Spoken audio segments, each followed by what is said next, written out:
Здравей, Варна!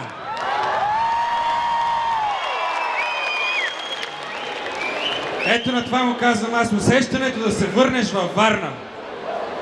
Обичаме ви, ей! Обичаме ви! Я да ви чуя пак всичките. Здравей, Варна!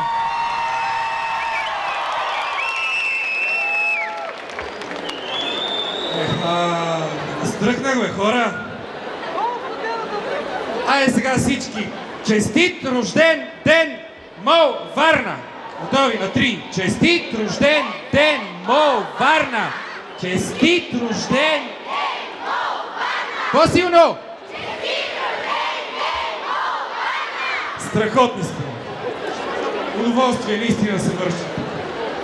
Обикновено ме посрещат с вашия стар варненски лав Коста, а мой... Но днеска ме посрещнаха Коста, а мол. 3 години има Варна, наистина прекрасно място си имате тук. Как сте? Добре ли сте? Ще има ли смях тази вечер?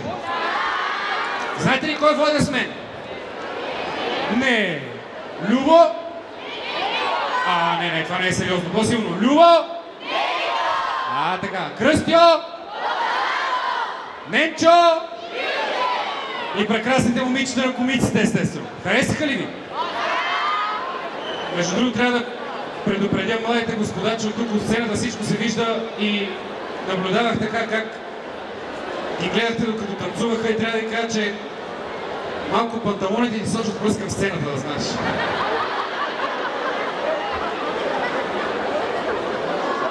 Докато се разхождах из морската градина, едно малко дете ме разпозна, каза: виж, това е господаря на комиците. Майка му каза: няма така да говориш, не е възпитано, кажи му здравей, тате. Обичам да се връщам тук, наистина. Страхотна публика сте, прекрасни хора, красив град.